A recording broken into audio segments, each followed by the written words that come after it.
Well, isn't that clever? I do believe that's a flour sack, isn't it? Mrs. Calloway, however did you get the lettering out?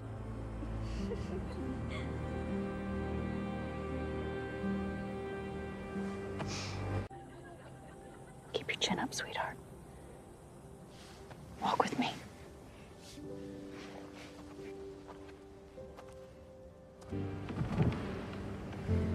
Look straight ahead, Ellie. Yes, Mama.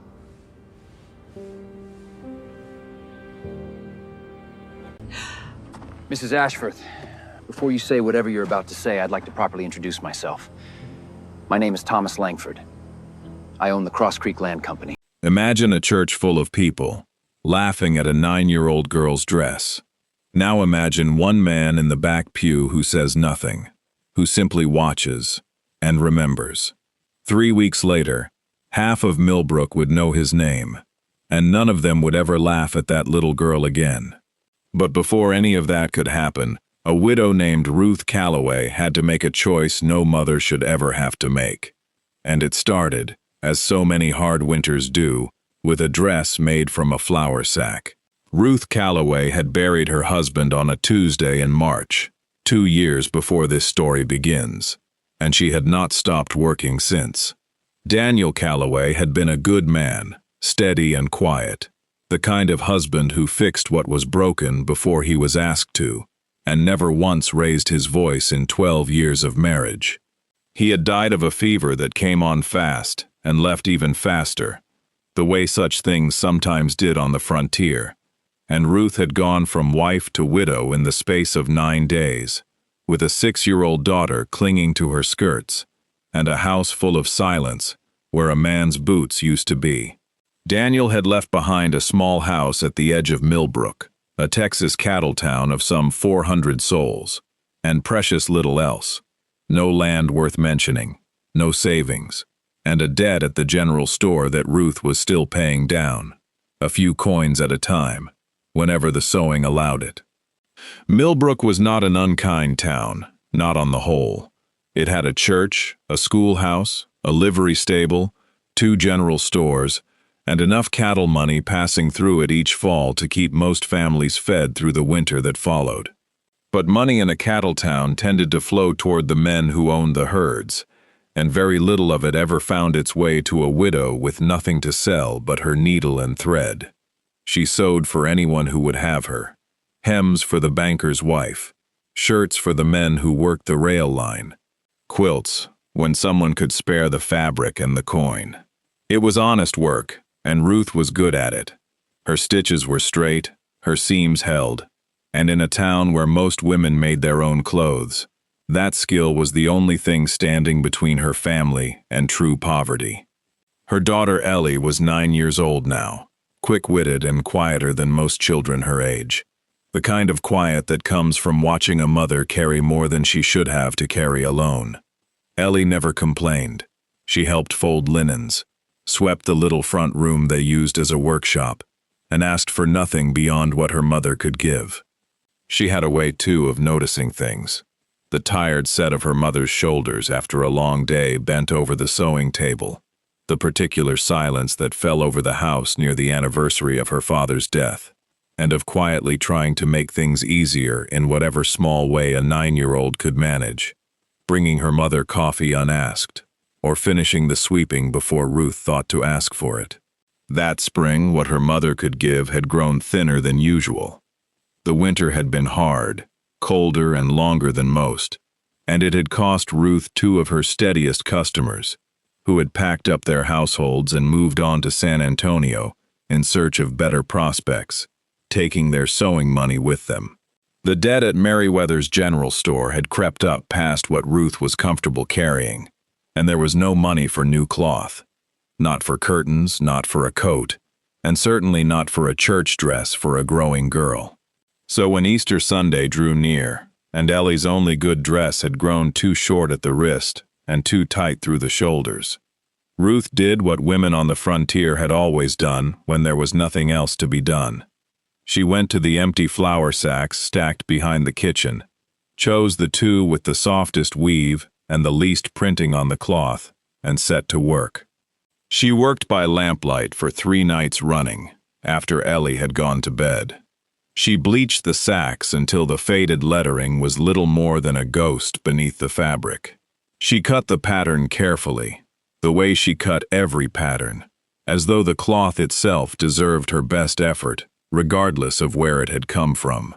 She added a small collar, a row of careful pleats at the waist, and a strip of blue ribbon, salvaged from an old bonnet, along the hem, because a girl ought to have something pretty, even when there was no money for pretty.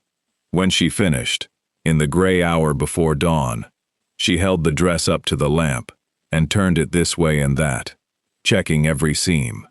It was, by any honest measure, a fine piece of work. The stitching was even. The fit, she was certain, would be good. And if a person did not look too closely, did not know to look for the faint ghost of printed lettering beneath the bleached cloth, they might never guess where the fabric had come from at all. Ruth told herself that. She told herself it several times, in fact, as she laid the dress over the chair for morning. It was a fine dress. It was made with love. And love, she reminded herself, was worth more than store-bought cloth. She was not wrong. But she was about to learn that not everyone in Millbrook believed that, or at least, not everyone was willing to say so out loud. Easter Sunday came clear and bright, the kind of morning that made even a hard little cattle town look almost gentle, with the light falling soft through the windows of the Millbrook Methodist Church, and the whole congregation dressed in whatever finery they could manage. Families arrived by wagon and on foot from all across the valley, greeting one another in the churchyard the way small towns do, with news traded in the same breath as pleasantries, and children darting between their parents' legs while the adults talked. Ellie wore her new dress with her chin held high, her hair brushed and tied with the same blue ribbon that trimmed the hem, and for a few minutes, walking beside her mother up the church steps, she felt exactly as pretty as Ruth had hoped she would feel. Those few minutes did not last. Constance Ashford arrived shortly after, on the arm of her husband, wearing a green traveling dress that had come all the way from a dressmaker in Fort Worth, and trailing behind her 2 daughters dressed to match. Constance was, by any measure of the town's unspoken hierarchy, near the top of it. Her husband ran cattle on some of the best grazing land within 20 miles, and she had never once let anyone in Millbrook forget it. She had a talent, well known among the women of the congregation, for finding the smallest imperfection in another woman's dress or house or children, and pointing it out in a voice just loud enough to be heard by more people than it was technically addressed to. It was Constance's younger daughter, 7 years old and already well-schooled in her mother's manner, who noticed first. She tugged at her mother's sleeve and pointed, not quietly enough, toward Ellie's dress. Constance turned to look, and Constance, who prided herself on being able to identify a bolt of cloth from 20 paces, needed only a moment. "Well," she said, her voice pitched just loud enough to carry across the churchyard, where a dozen families stood waiting for the doors to open. "Isn't that clever? I do believe that's a flour sack, isn't it? Mrs. Calloway, however did you get the lettering out?" There was laughter. Not everyone laughed. Most of the congregation had the decency to look away, or down at their shoes, or suddenly very interested in their hymnals. But enough laughed, quick and careless, the kind of laughter that spreads before people have time to think better of it. A few of the older boys near the fence snickered outright. Constance's own daughters giggled behind their gloved hands, delighted to be included in their mother's joke. Somewhere near the church steps, Reverend Whitfield, who had come out to greet his congregation, paused with his hand still on the door and seemed, for a moment, to consider saying something, and then did not, perhaps unwilling to make a scene of his own on Easter morning, and the moment passed. Ellie's face went the color of the ribbon in her hair. She did not cry, not yet, not there, in front of everyone, but her hand found her mother's, and gripped it hard, and she stared very fixedly at the church door. as though she could will herself through it and out of sight. Ruth felt the words like a slap, sharper for how casually they'd been delivered. She opened her mouth to answer. She was not a woman who frightened easily, but nothing adequate came, because there was nothing to say that would not simply prolong the moment, and every second longer that Ellie stood there being looked at was a second too many. So Ruth did the only thing a mother in her position could do.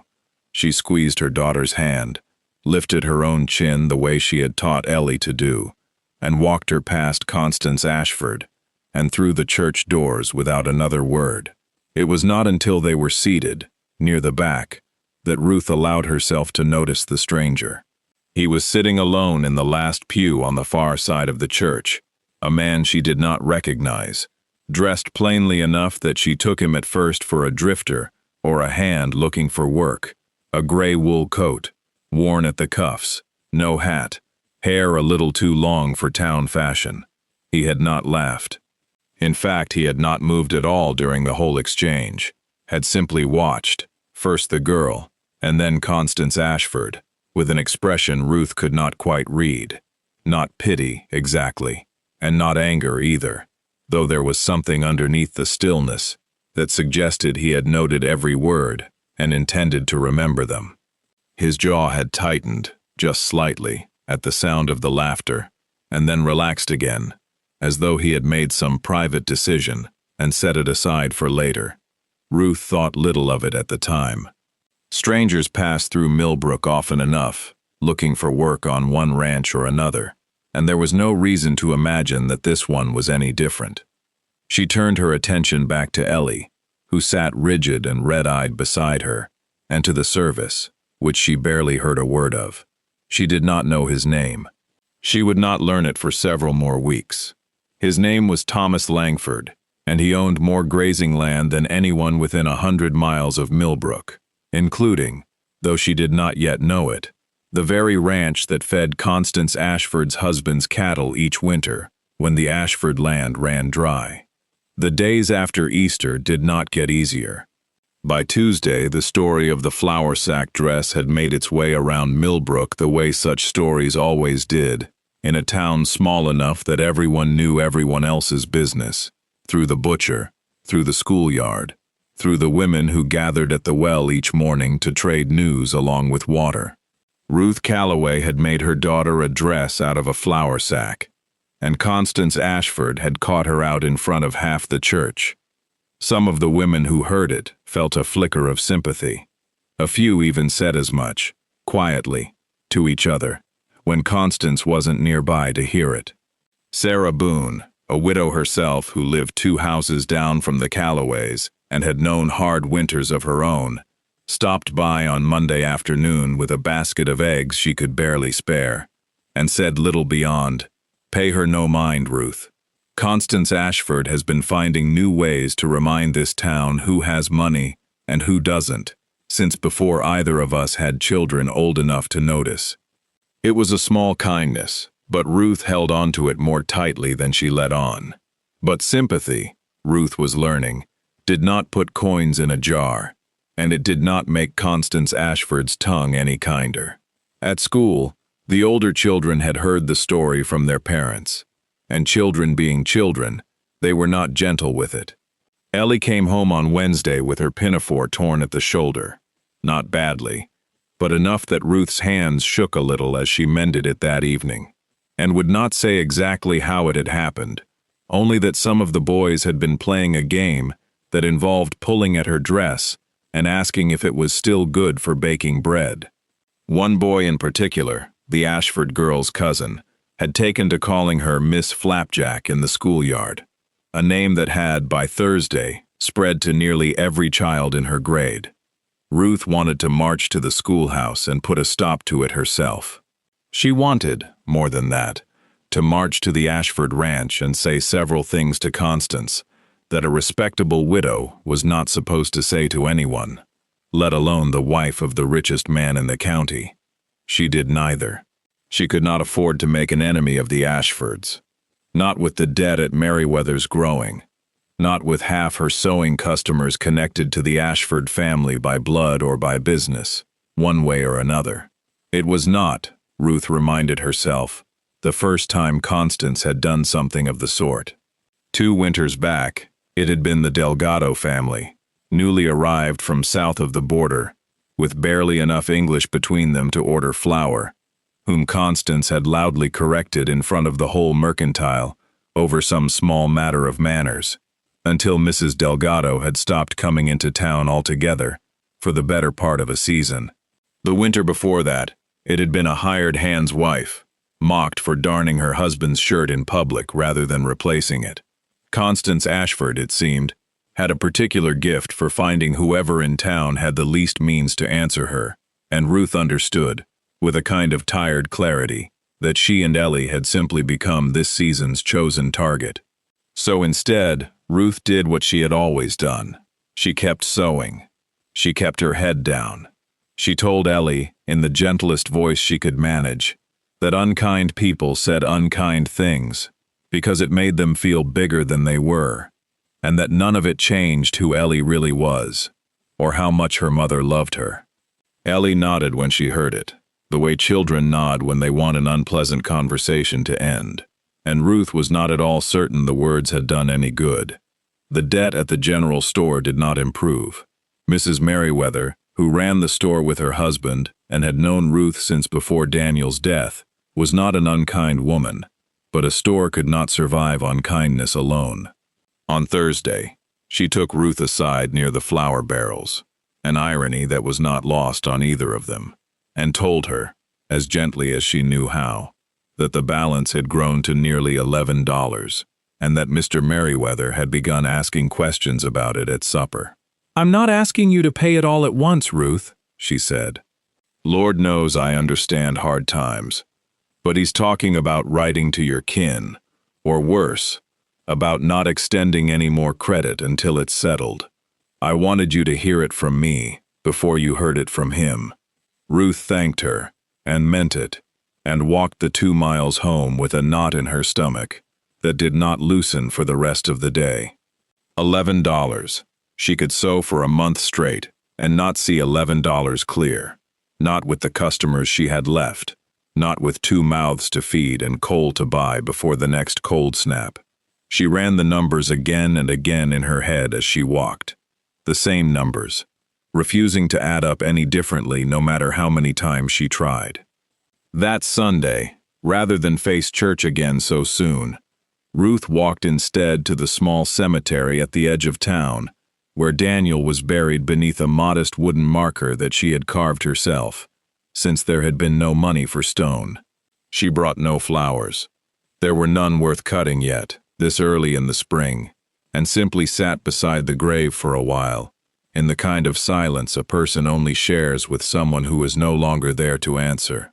"I don't know how to do this without you," she admitted, quietly, to the turned earth and the wooden marker. "I'm trying, Daniel. I am. But I don't know how much longer I can keep us fed, and keep her from being ashamed of where she comes from, both at the same time." She pulled her shawl tighter against the spring chill, and looked out over the small cluster of graves, most of them belonging to families no better off than her own, and wondered, not for the first time, whether hard work alone had ever been enough to change anyone's fortune in Millbrook, or whether some people simply stayed where they started, no matter how hard they tried to climb out of it. She did not cry, not really. She had done most of her crying in the 2 years since he'd died, and there was not much left that came easily anymore. But she sat there a long while before she gathered herself and walked back into town, because there was mending to finish, and supper to make, and no one else who was going to do either. She did not know that 3 days earlier, a man she had noticed only briefly in the back pew of the church had begun asking quiet questions about her in town. Thomas Langford had come to Millbrook on business, unrelated to Ruth Calloway entirely. He was looking at grazing rights along the northern range, a matter involving several ranchers, and a great deal of money that had nothing to do with dresses or debts or widows. But he had not forgotten the scene in the churchyard, nor the look on the little girl's face, nor the particular, deliberate cruelty of a well-dressed woman making a public spectacle of a child's poverty. It had stayed with him in a way that surprised him. Thomas had grown up with very little himself, in a dugout house in the Panhandle, the son of a rancher who had built everything he owned from nothing but stubbornness and a good eye for cattle. He remembered his own mother patching his trousers so many times that the original cloth was barely visible beneath the mending, and he remembered, too, the particular sting of being looked down upon by boys whose fathers had inherited what his own father had spent a lifetime earning. He had made his fortune the hard way, over 20 years, buying land no one else wanted and holding it through droughts that broke other men. And he had never much cared for people who used what they had to make others feel smaller for having less of it. So, quietly, without announcing his interest to anyone, Thomas asked around. He asked the man at the livery stable, while paying for his horse's board, whether he knew a widow named Calloway, and the man, glad of the conversation, told him more than Thomas had even asked, that she was well liked, mostly, except by the Ashford women, and that everyone knew her stitching was the best in 3 counties even if her purse didn't show it. He asked Mrs. Merriweather, under the pretense of needing a shirt mended, how business was for the local seamstress, and noted the careful, diplomatic way she answered.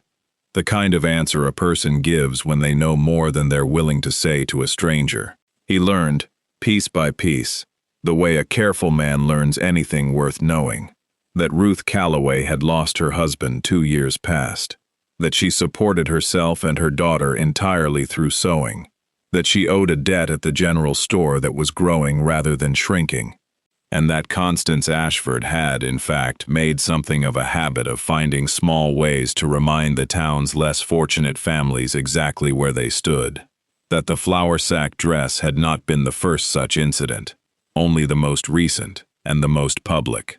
He learned, too, that Constance's husband, Everett Ashford, ran his cattle on land he leased each winter, land that belonged, though Everett did not yet know it, to a holding company that Thomas Langford controlled through 3 layers of paperwork specifically so that men like Everett Ashford would never think to ask who truly owned it. It was, Thomas reflected, a curious thing, how much power sat quietly behind a name most people never bothered to look up. Thomas Langford said nothing about any of this to anyone in Millbrook. He simply listened and watched and waited, the way he had learned to wait in 20 years of quiet business dealings, for the right moment and the right method, to set something right without ever raising his voice.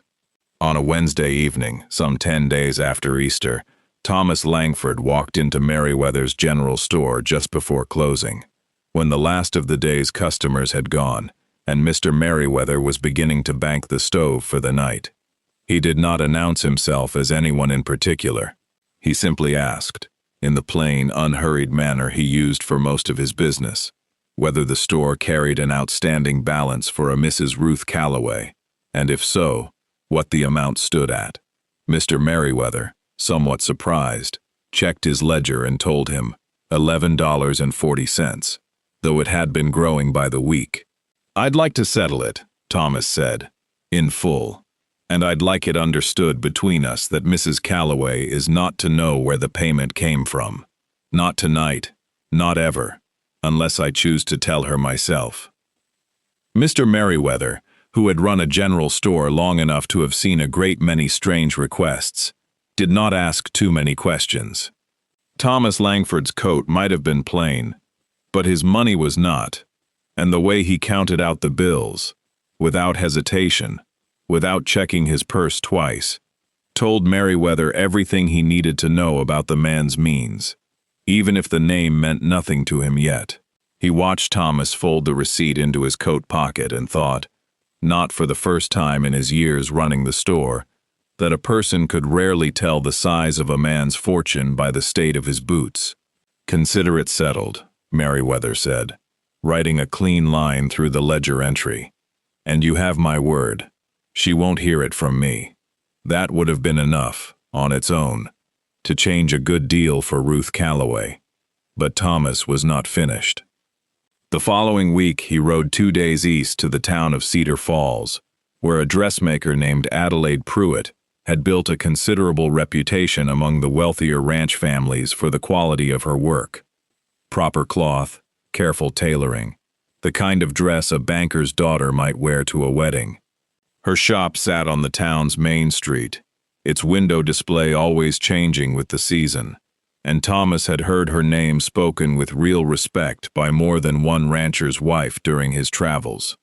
He paid her a visit, described a girl of about 9, gave her Ellie's approximate size as best he'd been able to judge it from a distance in a churchyard, and asked her to make the finest dress she was capable of making.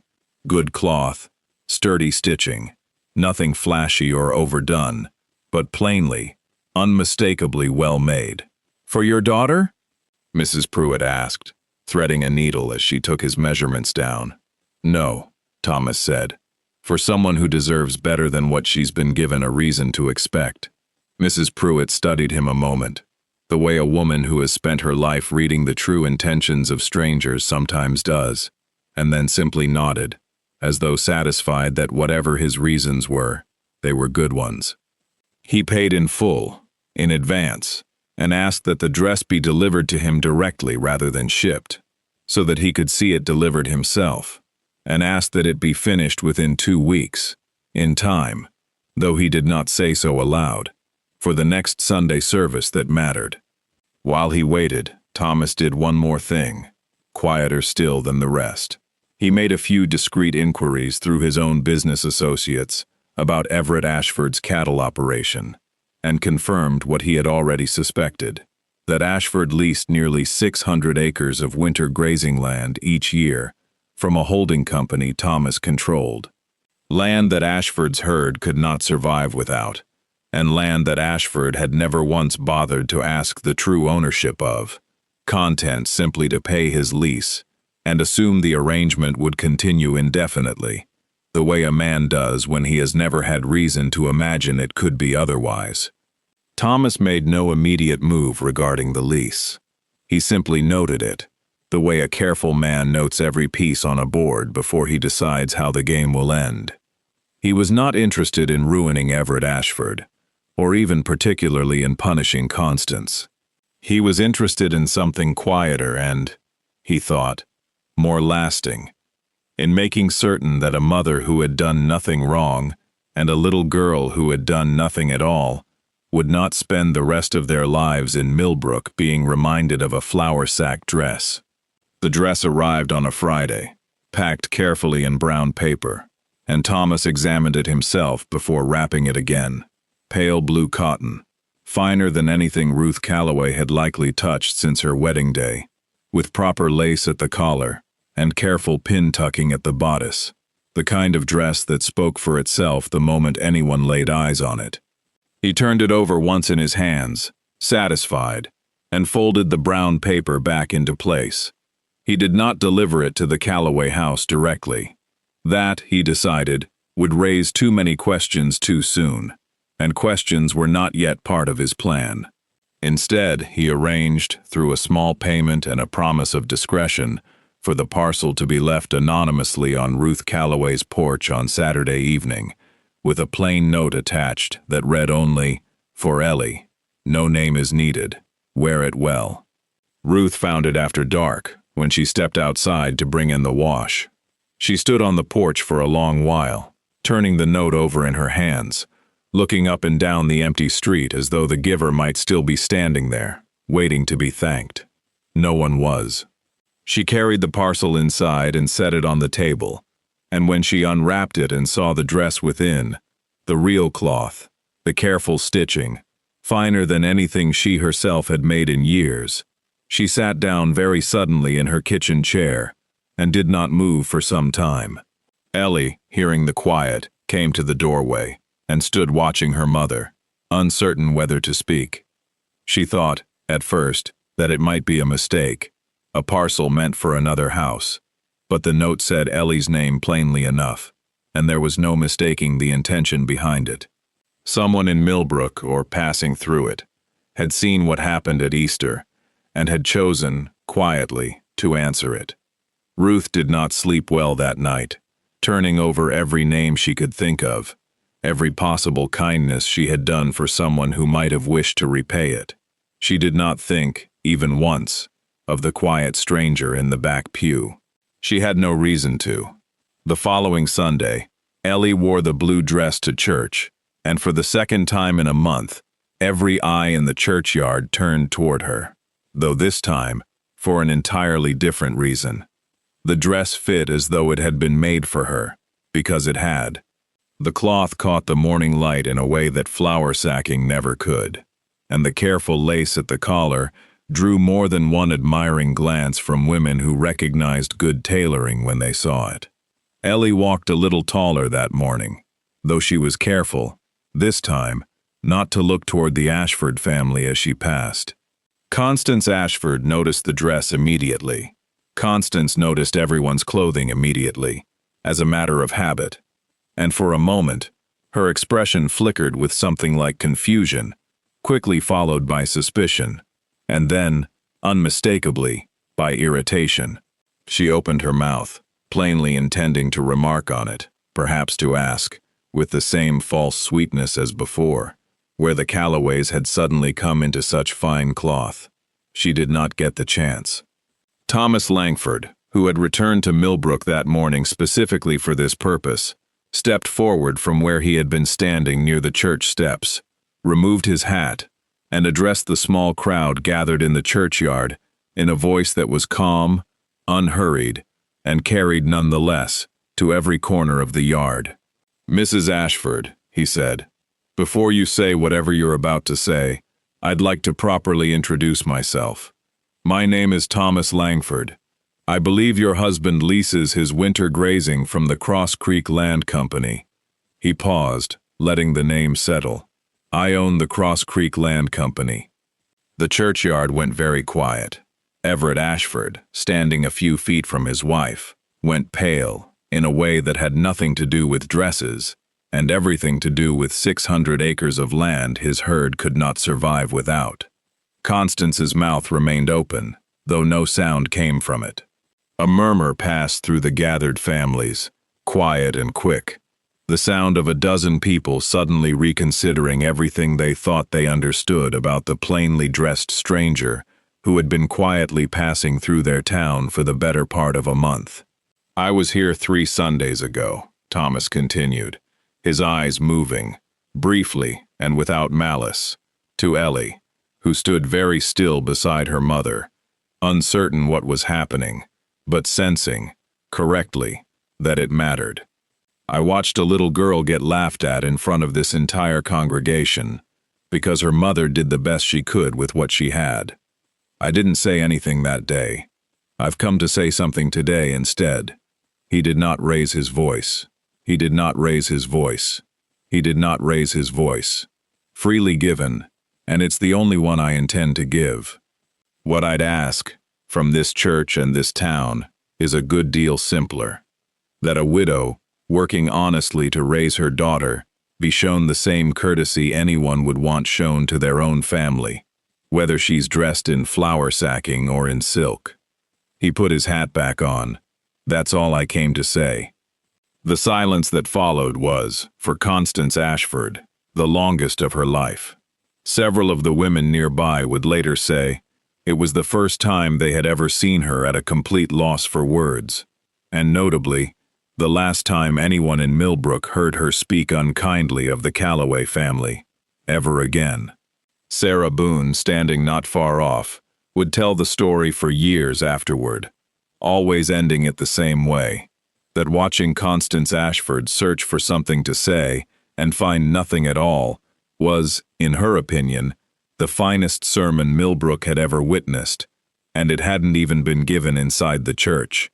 Reverend Whitfield, standing near the church door, cleared his throat after a long moment and said, quietly but firmly, that perhaps it was time they all went inside, and the congregation, glad of somewhere else to look, filed in behind him.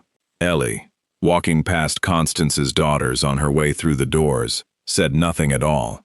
She did not need to. The look on their faces, caught somewhere between confusion and second-hand embarrassment, told her everything she might have wanted to say. By late summer, the story of what had happened in the churchyard had traveled well beyond Millbrook's borders, though not in the way such stories usually did. There was no scandal in it, no cruelty repaid with cruelty. Only, people said, a rich man who had quietly done the right thing, and a town that had, mostly, learned something from watching him do it. Ruth Calloway's circumstances changed, though not all at once, and not in ways that drew undue attention. Word spread that the Calloway seamstress work was worth seeking out, and new customers began arriving from as far as Cedar Falls, drawn as much by curiosity as by her genuine skill with a needle. Within a few months, Ruth had saved enough, along with a small and carefully unremarkable loan arranged through a bank in which Thomas Langford happened to hold a controlling interest, to rent the empty storefront beside Merriweather's and open a proper dress shop of her own, the first in Millbrook.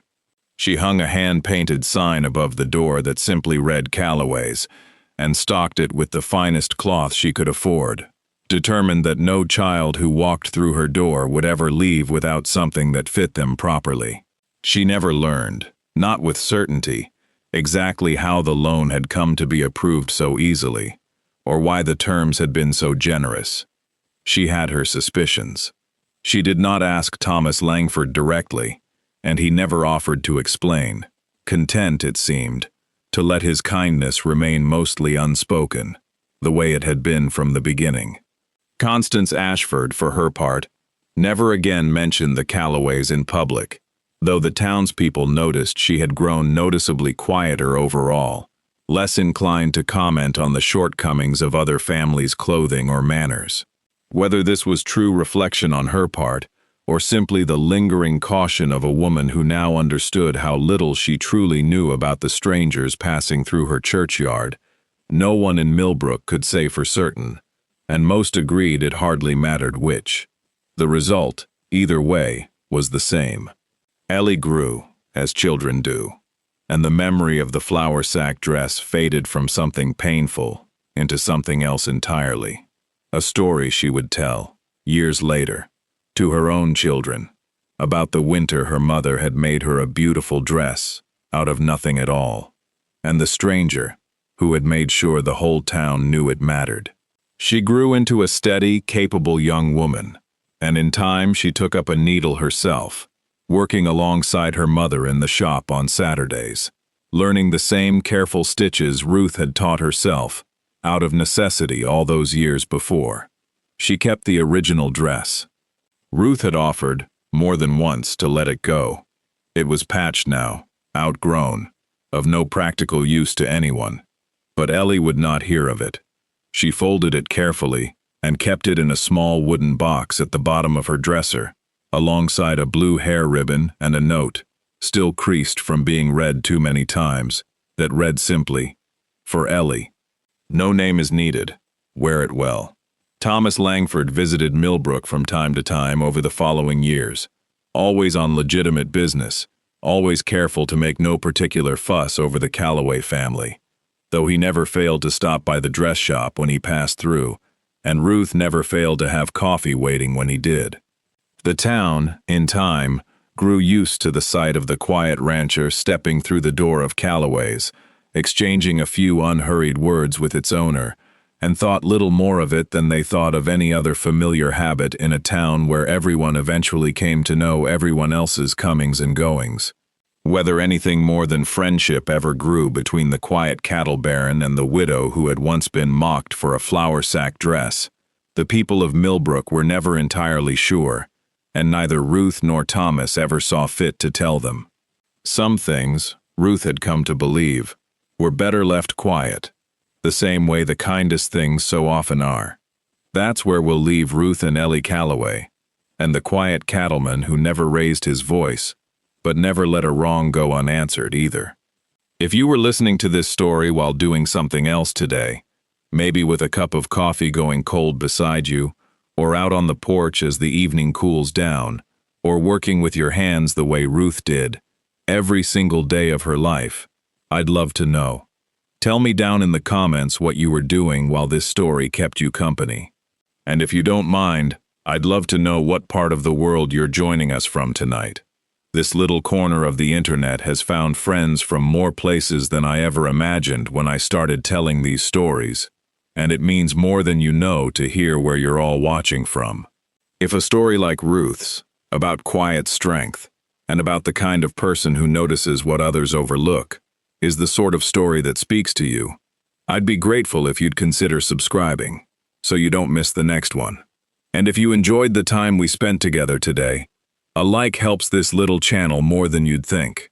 Thank you truly and sincerely for riding along with me today, for spending this time with Ruth and Ellie, and for being part of this small, growing corner of the frontier we're building together, one story at a time. Until the next trail.